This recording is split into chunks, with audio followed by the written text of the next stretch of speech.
All right. Well, hello, everybody. Hey. Um, so we are in the fashion entrepreneurship from startup to growth session. My name is Jenna Akhras. I'm going to be the moderator today. Before we start, I would like to give our lovely panelists the opportunity to introduce themselves. And so let's start. I see right above me, and let's go this way, counterclockwise. So, Alonzo, if you would like to introduce yourself, and then we can go to Joe and then Lubna. Yes, my name is Alonzo McKenzie. I'm one of the relationship managers at ECDI. I'm the money guy, so I help individuals looking to launch their careers in entrepreneurship, gain access to capital. Great. Thank you so much for being here. Thank Joe? you. Hi, I am Joe Miller. I am an instructor down at Hawking College in the Fashion Design and Retail Merchandising program, which is housed within our Workforce Development College. And then I'm also the creative director and designer of my own business called Joe Shell. Great. Thank you so much for being here. And Lubna, please. Hi, everyone. My name is Lubna Najjar. I am the founder and CEO of Ilmoda Brands, a national consultancy that started right here in Columbus. We're a concept market brand development agency.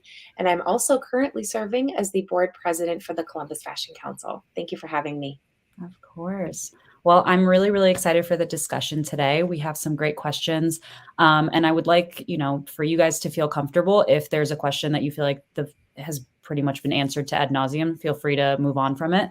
But I think we're just going to start from the point that I think most people are really interested in, which is, what are some of the biggest challenges that you feel like you faced in launching a brand? And what advice do you have to overcome that? So whoever wants to jump in on that, I think we can go round robin or... I can kickstart if you like. I started my first label called Lubna Designs. We evolved. We went from special occasion to contemporary women's wear. We were selling blazers and trousers and these really amazing women's contemporary collection. And then we moved into a sport line. In the first couple of years of our label, really, I did a show in New York to kind of launch me as a brand.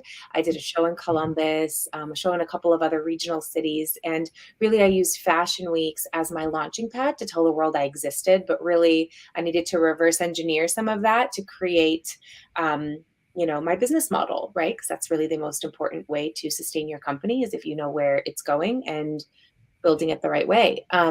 Having launched it here in Columbus, I absolutely took every opportunity that was afforded to me through the Columbus Fashion Council and Fashion Week. And now, of course, that was many years ago. We're in a completely different resource pool now.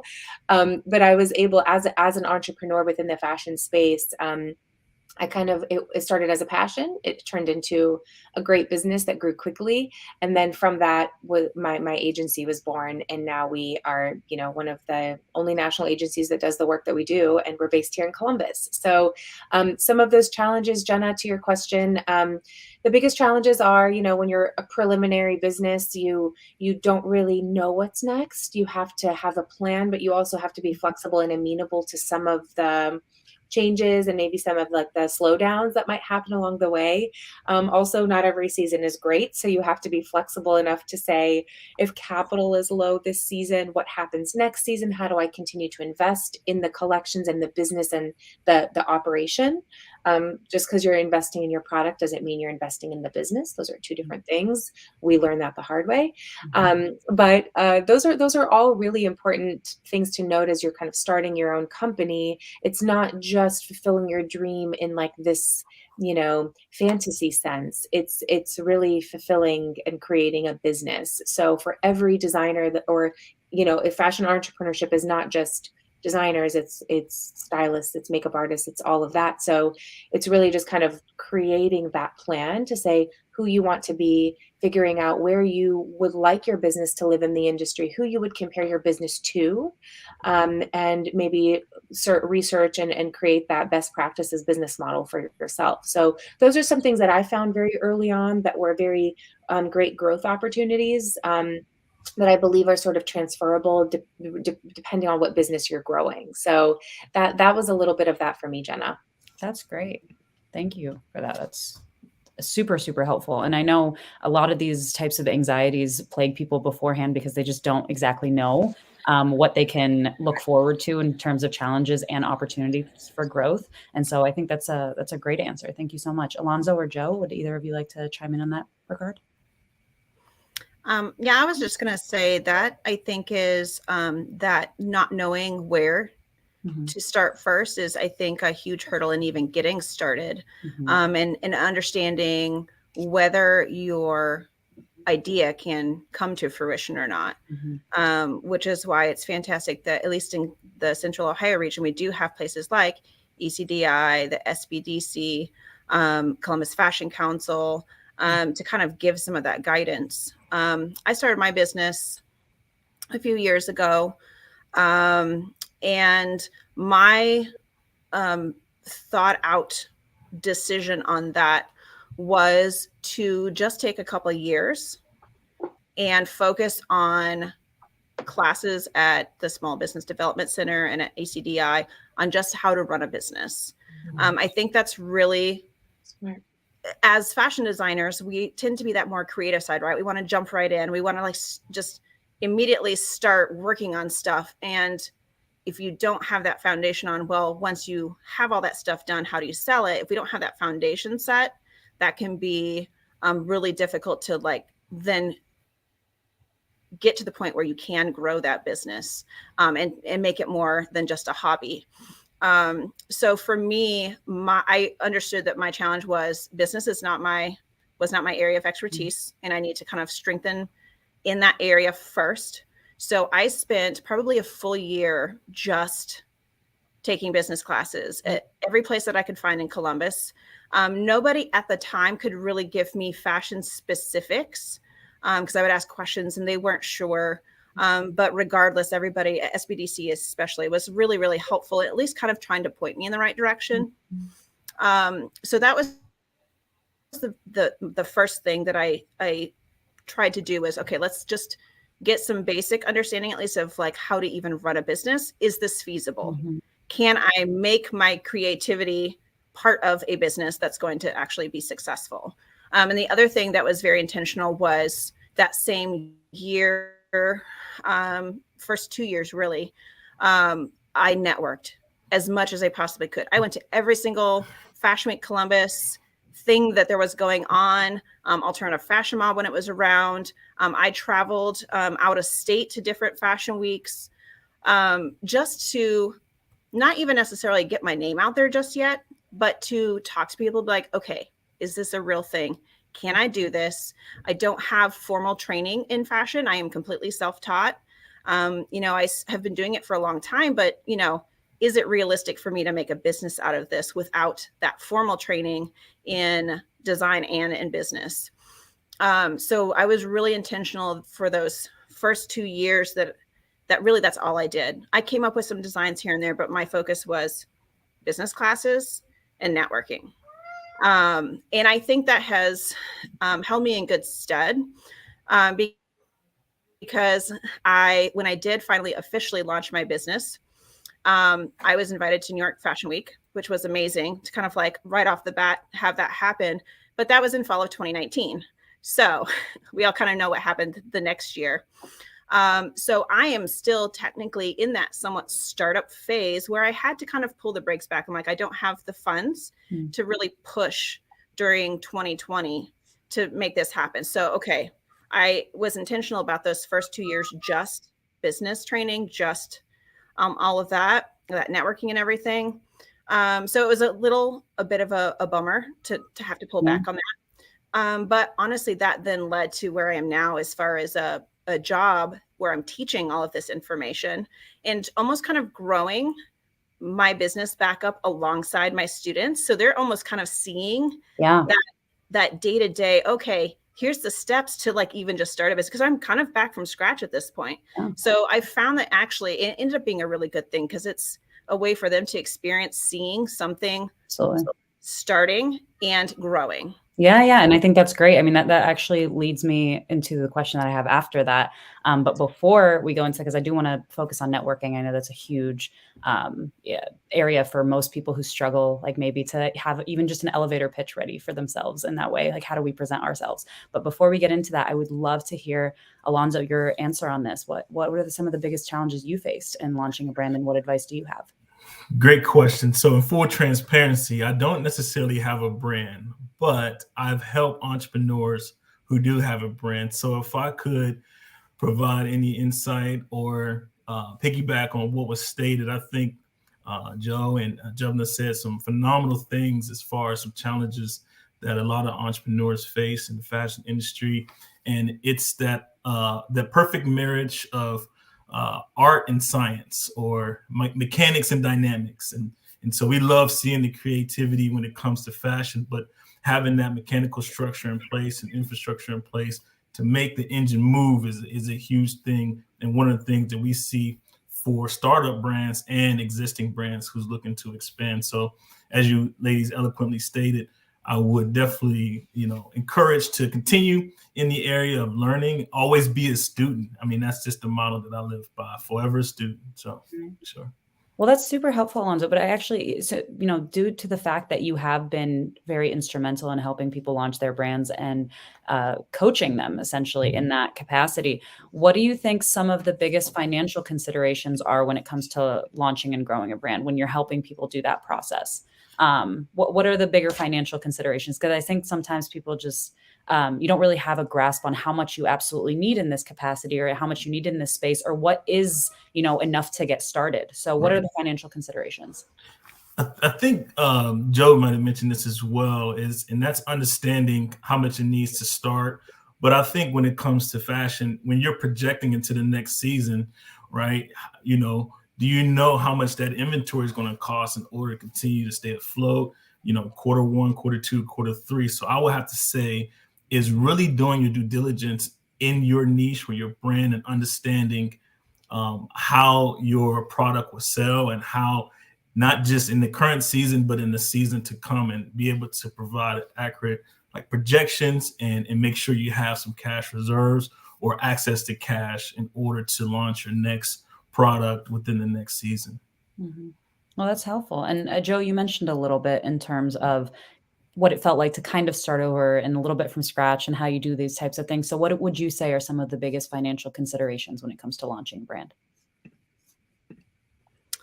I think a big one is be careful where you're spending your money when it comes to, really everything. But so there's this, at least for me, I had a tendency to see something that's like a training being offered me, like, oh, that sounds fantastic, and like you pay for it, and it's really was not worth the money. So I think a big thing is being really diligent and researching whether something is actually, first of all, financially feasible, and second of all, actually going to help your business, and not just be somebody out with a general training that's not going to actually help you. So biggest thing I would say is go first to ECDI or the SBDC in your, wherever your home, usually they're in a larger city. So, and usually somewhere near a large campus. So go check there first. Check and see if there's a fashion week or a fashion organization in your area first, and go there and say, mentor me. Like, I need help. I want to know what to do. SBDC's mentors are completely free. You go, you do the training, and then you've got a mentor for life, basically, or the life of your business. So the biggest piece of advice I would give is don't just pay for trainings that seem interesting. Do your research, make sure it's actually worth the money before you spend that, because that's money that can be going into your business. And if you can't confirm that, yes, that's actually going to have a return on investment for you, that money shouldn't be going there. Save it for something else. I think that's a great point. Yeah. And then as far as like just the launching and everything, marketing is going to be a big piece for that. And right now, social media, I know it's really inundated, but social media is still probably the best free way to get your name out there. And then ideally you should have a website. That's where I would focus on, if you're going to spend marketing money, would be on a website and a developer if you need to. But Squarespace, Wix, there's some really fantastic platforms out there that are fairly inexpensive, potentially even free to start out. That's where I would spend my marketing money, is on a website, not on advertisements and all this and that. And then when you're to the point where you can actually, you've got collections built, then look for fashion organizations in the area and see, okay, what do you have to offer me? How can I show my stuff? You know, even with Fashion Week Columbus, the fashion presentations, that's inexpensive. It's a way to at least put a few things out there people can come see. So maybe you don't have the money for a full finale show participation, but you can do something to just get your things out there, let people see them, start getting your name known. That's super helpful, Joe. You know, I can tell that you mentor people, because the way you give really tangible steps, and like step 1, then step 2, then step 3, and it's unbelievably helpful. Lubna, That's professor. Yeah. That's that instructor in I was gonna her. say, I feel inspired to start my own fashion brand, and I don't have a lot of creativity, and I'm like, "Ooh, I could do this." But that's really great. Lubna, you're in your end. What would you? Yeah, I was just going to say, to add to what Joe was saying, another inexpensive way, like you said, Joe, you know, not to just frivolously spend when you have minimal dollars. You have to be very careful where you're putting every coin, right? I'm going to shamelessly plug my university textbook I authored alongside Wendy Goldstein, my co-author. It's called The Power of Branding in Fashion, 2000 and Beyond. Thank you, Aditi. She was ready. We talked about it in the last panel as well. This book is, I think it's, you know, I have a physical version because I'm the author, but it is a digital book that anybody can buy. But right now it's being used at Ohio State's fashion program. And I just want to bring your attention to this. And it's not necessarily just to buy the book, but it's about, there's real information in here that's been put together by 2 industry professionals, industry experts that have a proven track record of success. Wendy Goldstein is a senior lecturer at Ohio State. She's also a board member on our Fashion Council board. We came together to author this book. We have some very tactical tools in here for anybody and everybody that's interested. The one thing, of course, to Alonzo's expertise, we don't have any, you know, advice or anything about how to, you know, gain that funding. But when you're talking about training and things, we talk about the brand decision, mission and vision, brand positioning, target market, and pricing, all very tactical. It's not just academic information. It's real lockstep how to create your business and not make expensive mistakes, as Joe was saying. Communication, brand ID, and personality. We talk about the types and levels of brands, luxury, mass, and premium, retail brands, private labels, and visual merchandising, direct-to-consumer product development and selling, social media and brand equity, to Joe's point, what is a brand book and its uses, and the future of fashion branding. This is not branding as you think of it in marketing branding. Branding is its own thing. When people are like, I'm a PR and marketing, 2 different things. I'm a branding and marketing, 2 different things. This is a real tactical tool that's inexpensive, that's a digital product that you can use, authored by local people, that's being used nationally. So I would absolutely implore every fashion entrepreneur to take a look at this book. If we could offer it for free, we would. We published through an academic publisher, Kendall Hunt, so it has to be sold. But it's such a great tool that I believe entrepreneurs absolutely should look at. And there's so many transferable pieces of information in here. Brand ID is essentially knowing who your customer is, how to reach them, how to communicate with them during the different seasons of your collection and during the different seasons of their buying behavior. All of that is in here. And so I absolutely would say invest in the right tools, to Joe's point, and ask people, right? Like, just ask a question. And if they don't know the answer, you didn't miss anything. You spent 5 seconds asking a question you didn't get an answer to. You're not missing anything, you know? So that would just be a very like real way to invest in with nominal dollars to learn about your company. Thank you. That's super helpful. And then obviously, not that I get any benefit from plugging the book, but I'm on the cover. So yes, you are. One of those things that we should be plugging. Thank you very much. Made my modeling debut. No, I'm just kidding.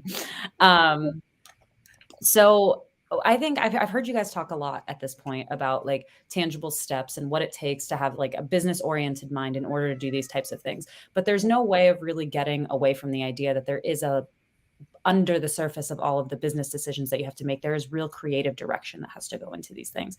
And so I guess my question is, how would you, as somebody who's either advising somebody or building your own brand, what advice would you have with people who may struggle to find the balance between creative and business aspects of running a fashion brand, right? Like, because sometimes I think the idea of the creativity wheel can get away from you, and sometimes the business acumen can't catch up to it, or maybe vice versa. So my question, Alonzo, was in that capacity, what advice would you have for somebody struggling to find that balance? Yeah, that's a phenomenal question. One of the things I do a lot of speaking with veterans as well, in all areas and industries. One thing that I encourage them to do very passionately is maintain that same passion and consistency for your product or service and creativity with the financial aspects of your business. And I tell them that there's many of resources out there, whether it be college or institution, certificate programs, or I don't think this is a plug. I like to look up YouTube University, right? It's our friend, and the resources available at the touch of a fingers. I encourage them to learn, understand the projections, P&L, balance sheet, all the financial documents needed to maintain your business and make sure it's in operational flow. And I tell them, I said, no one knows your business like you know your business. Even if that's not your strength, at least have a great working knowledge of the terms, the documents, the language, so that if you do hire a professional to partner with you to help operate your business, they're not speaking over your head, and you're able to provide adequate input for strategies, for growth, and moving towards the future. So I always encourage my entrepreneurs is you have to be just as invested in the financial side as you are the creative side. And even if that's not a strong suit, that's okay. There's resources available. Start slow and work your way up. And again, as I mentioned, the entrepreneurial journey is it is a journey. And just like we mentioned with the onset of the pandemic, a lot of entrepreneurs or brands or fashion companies had to understand how to pivot. And this will be an integral part as far as understanding what you need to do and how to pivot. So I always encourage any resource available to help you understand your finances as you start, learn it, absorb it. And even if you don't continue to take on that portion of your business, at least you know how to speak that language. That's super, super helpful advice. Joe, what would you tell, for either for yourself looking back or for those that you're mentoring in this space to strike that balance between the creative and the business elements of their business? First of all, and I've told my students this, that are looking at starting a business. We have a few that are graduating with a business plan in place, which is fantastic. But what I found from personal experience, and I've talked to a lot of different entrepreneur fashion designers, is that it can be really easy to get sucked solely into the business, which is great for your business running capabilities, but not great for your creativity. And so being really diligent that you're still leaving yourself that time, even if you have to go in and schedule it like a job, to just sit, sketch, do your mood boards, do all that. It can be really easy to find yourself overwhelmed very quickly because, oh my gosh, running a business is so hard. It is. There are so many steps, especially with fashion. There are all these different regulations that you have to follow because of consumer safety, right? You can't just throw something out there and that's it and be done. So it can be really overwhelming at first, being like, oh, there's these regulations I have to follow. Oh, I have to like spend all this time on my social media and my marketing, and be really careful that you don't get so inundated. I'm kind of like on the other side of what Alonzo was talking about. Be careful you don't get so inundated with just the day-to-day of running the business that you burn yourself out on that. And then your creativity is just kind of floundering and you're struggling to kind of come up with the concepts for the things that you're supposed to be selling in your business. So being like really aware of that, it can, it can be really easy to fall into that. I don't want to call it a trap because you should be focusing on your business, but, finding yourself a mentor or an accountability partner, somebody like even my students, just with like little simple things. Did you do this yet? Did you eat your lunch? When are you going to sit down and work on your next collection? They've kind of become somewhat of my accountability. Like, okay, hey, yeah, you're here teaching us, but you also have a life, and there's things that you have to take care of for yourself, which is fantastic, and I love them for that. But yeah, making sure that you're still spending that time. Even if, like I said, even if it's scheduled out, to just sit, take a walk, absorb the things around you, to continue to let your creativity flow and not be stifled by the feeling of, oh my gosh, I have to sit at my computer, I have to run my financial reports, all that kind of stuff. I'm not even a creative, and I take creativity walks on a daily basis. I just had one this morning. So I feel you 100%. The other thing is, I was told this, when I was starting out, and I've had other people say they were told this as well. Social media, don't let it run your life. There's a recommendation. I was given the recommendation by SBDC, and I love them, but you need to be posting at least 2 to 3 times a day on every platform. And I tried that, and that was all I did. And I'm like, this is not feasible. I'm a one-person show. It's impossible. I'm spending all my time just on social media, posting stuff about my business rather than running my business, and rather than creating the things I need to sell in my business. So be really careful with that too. Social media is great. I just plugged it a minute ago, but also be careful that that's not where you're spending the bulk of your time. There's really great resources out there that you can plan out some stuff and schedule it ahead of time so that you don't have to be on your device all the time. That's my biggest recommendation, I think, is like, just know that it's a high likelihood that you're going to get sucked in one direction or another. And having a mentor or somebody that can kind of follow behind you and check in once in a while, hey, have you done this yet? Or even just like, hey, have you taken a minute for yourself? That's the really important part. And then when you get to the point where you can afford it, hire people. There's nothing wrong with hiring people. You do not have to do it all yourself as an entrepreneur. As an entrepreneur, you're trying to start a business that you want to grow, right? And you can grow it by yourself, but it's extremely difficult. Once you have the money, pay people to do all that stuff for you. Hire an accountant, hire an attorney, hire a social media marketing company, get that off of your plate so that you can get back to creating the designs that are what people are looking for. That's, I think, super, super great advice. I mean, there are just so many valuable people in this industry, and you need to free yourself up a little bit to be able to grow and expand. And, hiring people to do some of the things that can be autopiloted a little bit is really helpful. Lubna, on your end, did you ever struggle to find the balance between the creative wheel and the business wheel, or when you... We lost Jenna. I think I know where her question's going, so I'll just answer it. I guess I always will, right? Like, we lost you, but I was just answering. Takes me off, so please go continue. No, go ahead. Answer. I just want to make sure I'm answering what you're asking. No, that's exactly, you know the question. Go for it. All right. Did I struggle? Of course. I think we always will. I think because I started as a designer, I'm still a designer with my denim brand, but because I own this agency that works with so many different brands, my business hat is always on. And to be honest with you, it's unfortunate, but I don't always feel creative. Unfortunately, the business brain, the business hat dominates for me more often than the creative hat.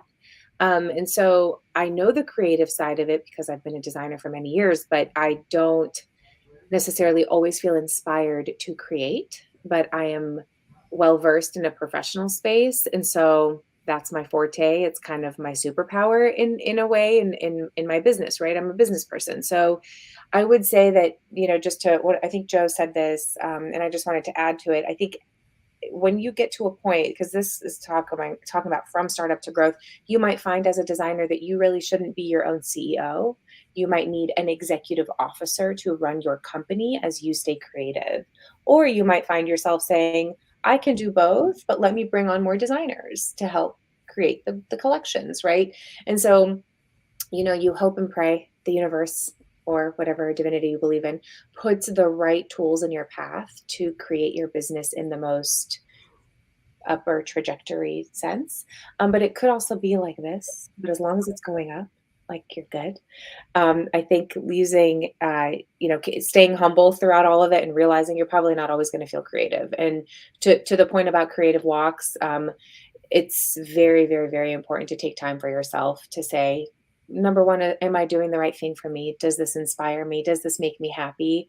On the last panel, we talked about, being privileged enough to work in the space that you are really passionate about. And if you are that person and you've been able to do that, that's such a rare thing. But not every designer is a CEO. They're also not a CFO. They're not on CMO. So yeah, hire good companies to help you do that, or hire freelancers. That's what's really cool. Since the pandemic, so many people have gone out on their own to create their own businesses, and they are very well versed in marketing, very well versed in product and technical design. Seek that talent, and if you need help finding that, Columbus Fashion Council can help you find those resources. Yeah, if I can just tack onto that too, where we're talking about like not everybody's a CEO. Really think about that when you're at that point of founding your business, regardless of what type it is, LLC, S Corp, whatever that is. How are you going to present yourself? So for example, I was really intentional in choosing creative director because I do not want to be the person doing it all. I want to get to the point where maybe I give my ideas and I have a team of designers who are working on coming up with that. I have people that are doing my sourcing, so that I am at the point where, if you think of these larger brands, right, the creative director is just, yes, they're kind of heading all of that up, but they're giving the direction in which they want the designs and the business to run. They're not necessarily doing the day-to-day designing. They're definitely not sitting at the sewing machine. They're not running the financial reports. They're simply there to say, this is what the company's mission is. This is what the vision is. This is our style. This is our brand identity. Here's some guidelines. Now do the work for me, So really think through that when you're starting your business. Do you want to be the CEO? Do you want to be running that day to day and you're going to hire people later to do the sewing and designing? Do you want to do the designing? That's where you should be looking for people to come in and do those other sides. So yeah, even when you're at the stage of just what kind of business is this? How are you going to refer to yourself? And start referring to yourself like that, right? And make it really clear that this is where I want to be, just for yourself. This is where I want to be long term. And because that'll give you a better idea. Okay, as my business grows, remember, I didn't want to do this part. I want to stay right here. That's why I call myself this. So as I start bringing money in, that's where I'm going to put my money in these other areas that I've already told myself I don't want to handle. So be really thinking through that from the very beginning. That's, oh, sorry. I thought I was muted for a second. No, that's super helpful. I actually have a question I want to end on, but I also have generally like a more of a creative oriented question. A lot of the times that we see brands that are emerging, they're trying to set themselves apart. They're trying to not immediately fall into what's trendy. We have so many brands in Columbus that are started by, minorities, and they have very distinct visions, and they tell stories that aren't often told in the mainstream fashion space. So I guess one of my questions is this kind of general one, and it's personal to me because I'm very interested in it. But what would you tell somebody who you believe is has a very clear vision and is just not catching wind? Like they don't feel like it's being received. Is there a balance to be struck between doing something that you know for a fact is going to be marketable, or staying true to a vision and trying to tell a very distinct type of story. Because as we know, fashion is such a form of self-expression. And a lot of times when you're putting your money behind something, it's a huge investment and you're trying to tell a very distinct type of story. And I think sometimes people can find themselves being discouraged when that story isn't resonating.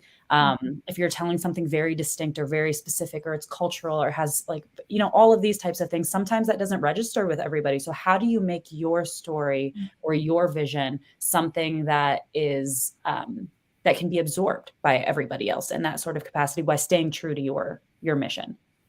I have a very quick answer for that.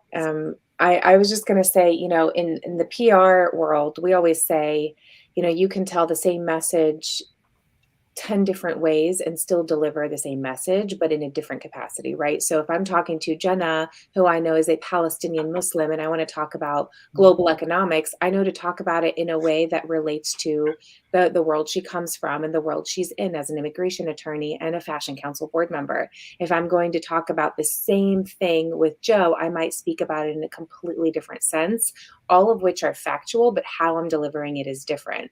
So same goes for your brand. You know, it's not just a subject you're talking about, it's a product or a service that you're selling. So knowing who the end user is, who your end consumer is, and how understanding that consumer behavior, where they're shopping, where else they're, you know, where they're going, where they're from, what their socioeconomic situation looks like. You know, are they a Black male from the south end of Columbus, or are they a white female from Brecksville, Ohio, right? Like, you need to know who you're talking to in order to deliver that message. And same goes for selling your brand. So Jenna, my quick answer is you could be selling the perfect product with the perfect message and the perfect mission, but unless you know how to communicate with your target customer, you're not going to reach them. That's a great answer. That's exactly what I was going to say too. If you're finding that there's just no win there, that you're struggling, it's time to go back to the drawing board and niche down. Yep. You cannot sell to everybody. You will not sell to everybody. So really, like, dig deep and reformat who your target audience is. Make it a lot smaller if you need to. You know, get really, really specific. We do this with the students, right? When they're doing their collections. And I will be like, nope, change it. Nope, change it. Still too broad, still too broad. You need to get really specific. And if you're finding that your story is not resonating, it means you're still not quite hitting the right audience. And take the time, do some research, talk to the people in those communities, you know, reach out to other designers and find out, okay, how are you telling your story? You know, what are some, you know, even just what are keywords? You know, get on Instagram and look up hashtags. I mean, those are kind of somewhat going away, but they can give you a good idea of how other people are putting out their Instagram posts or whatever by looking at those hashtags, just even little things like that. So take the time to pull back and be like, okay, I'm not going to continue pouring my money into this area. Let's stop. Let's refresh. Let's rethink through this. Maybe even time to hire somebody to help you with some rebranding, and really boiling down into the essence of who your company is, what your company's mission is. Just like Lubna was saying, like, you know, hitting that target market, it can be very difficult. And I know our proclivity is to be like, I just want to be an international fashion designer and I'm going to sell to everybody. That's that's not enough. No, I'm going to sell in Central Ohio to this particular zip code. This is where the people that I know can afford my stuff live. And so I'm going to focus my attention on driving around that neighborhood. What do their houses look like? What kind of cars do they drive? Like, don't get all stalkery. Recon. I love it. The downtown library has a fantastic resource room where you can go. You can look up. They've got computers. They've got loads and loads of books. SBDC, if you take their classes, that was one of the requirements when I was there, is you have to go to the library, you have to take their classes, you have to look up their books and dig down into even specific neighborhoods. What do those neighborhoods look like? If that's who you're trying to target, what style are you seeing there? What kind of landscaping? Little things like that can tell you a lot about what people are looking for. Absolutely. No, I think that's great. Alonzo, do you have anything to add in that regard? I think they hit it on the head. Again, I don't have a fashion brand or anything. I do think I have fashion though. That's enough.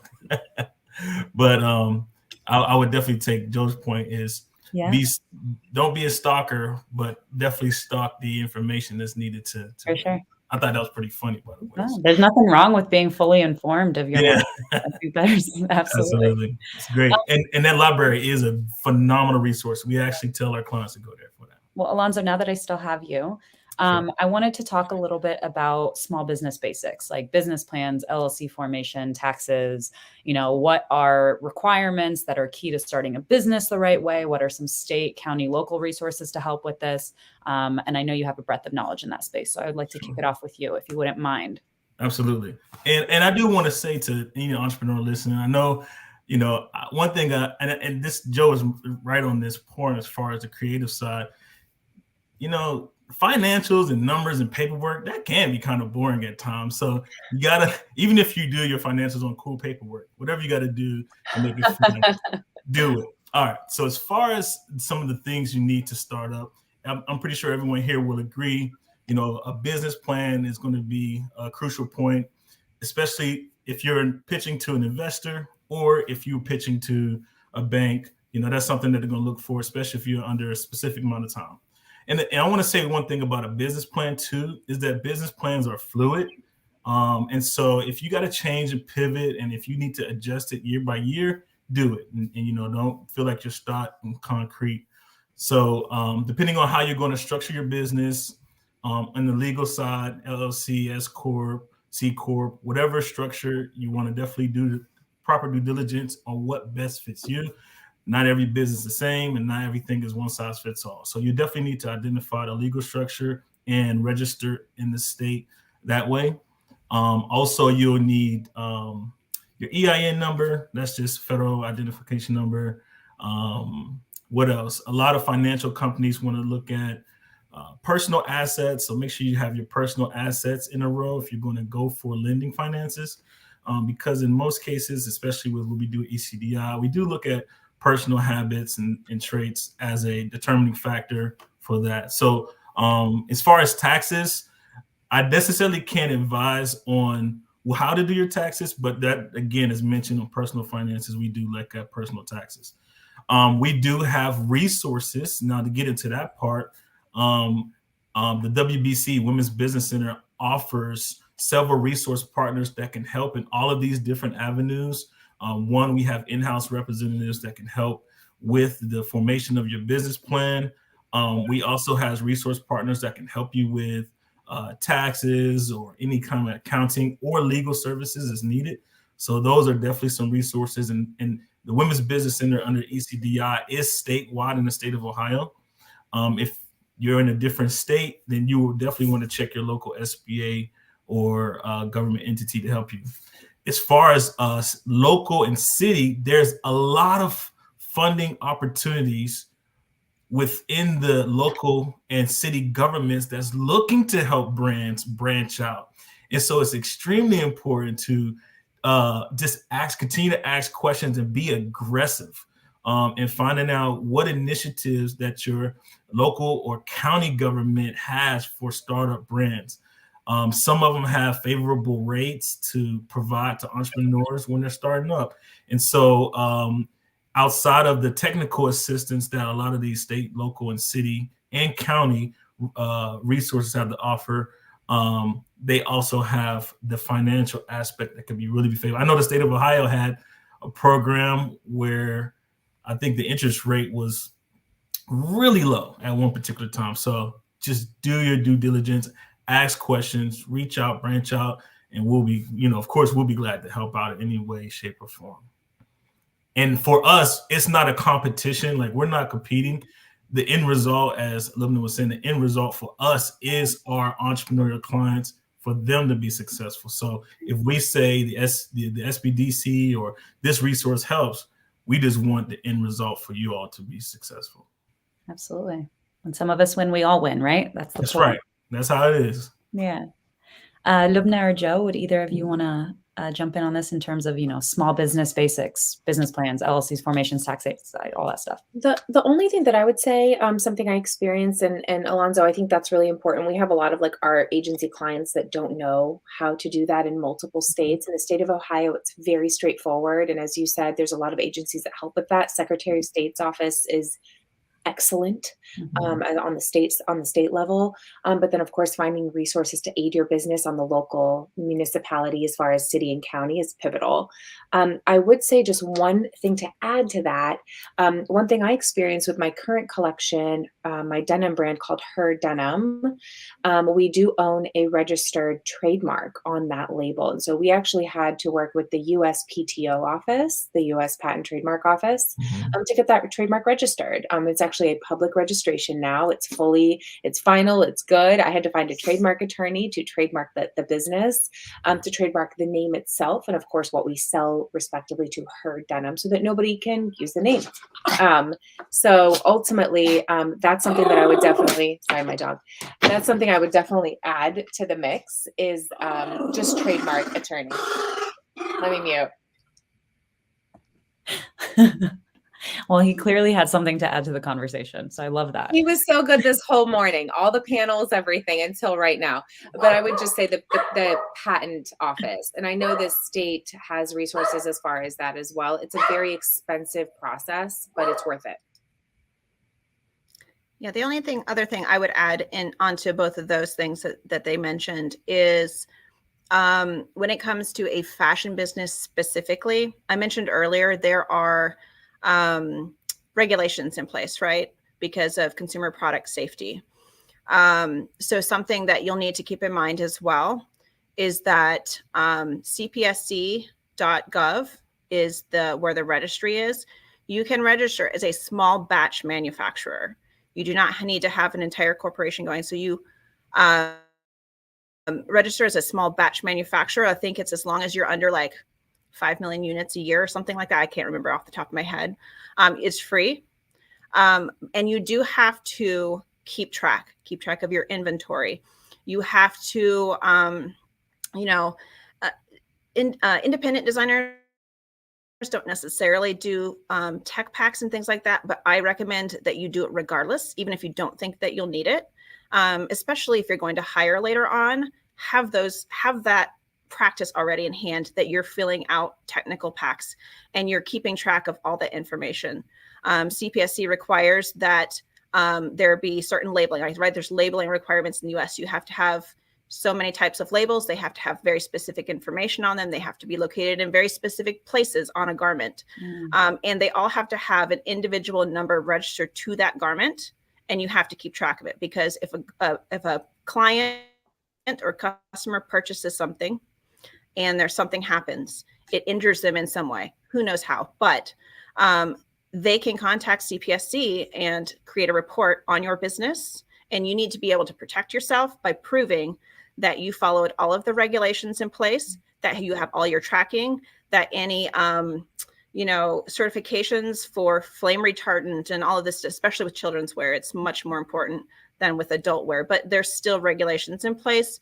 Do your due diligence in researching that and making sure that you've got yourself protected from that side of things, from that consumer safety side, not just financial and all of that. So, make sure your business is registered correctly, both with your state and local governments and with the federal government. Right. Well, that, pretty much wraps up all of the main questions that I had we had prepared for today.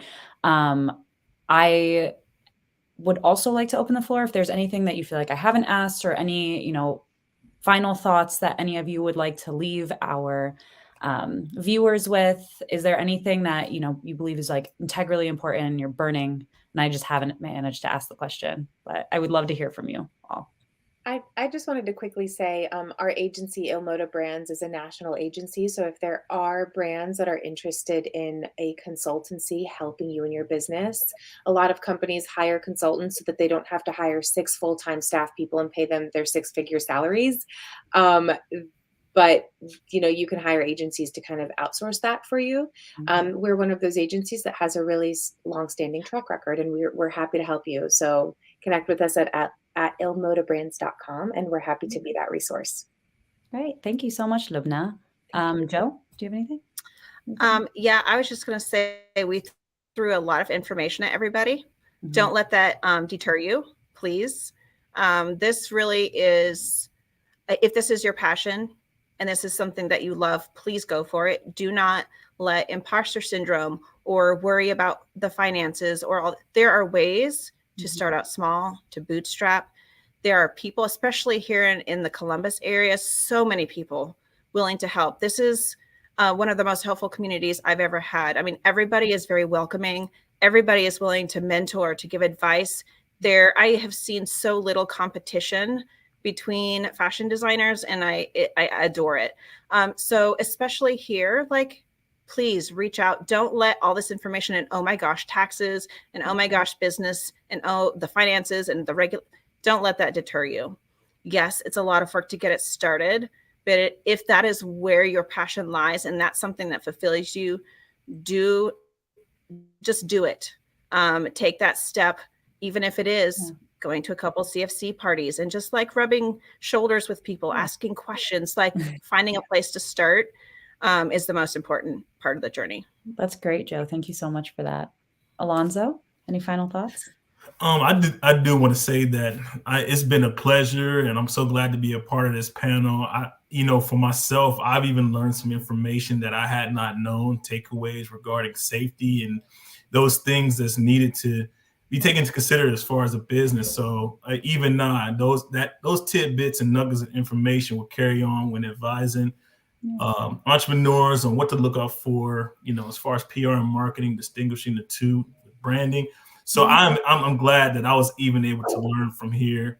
And like you said, Joe, not to get too caught up in the technical side of things, because it can bog you down. It can, lower morale, but having that creativity is important as far as for this particular industry. As far as us, if anybody needs some additional help or insight when it comes to accessing finances, of course, you can reach us at ECDI. We'll be glad to help out.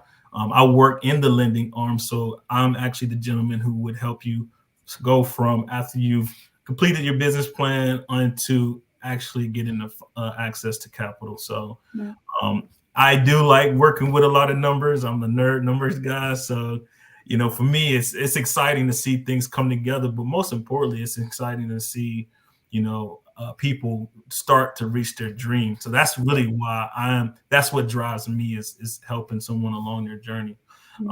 And one last thing I want to say, another thing that was mentioned was key is it is extremely important, like lady said, that even if you're not the person to operate in capacity X, at least you have the entrepreneurial know-how to bring somebody in that does it. That is such a huge, huge takeaway. And I think that'll take entrepreneurs a long way for sure. Yeah.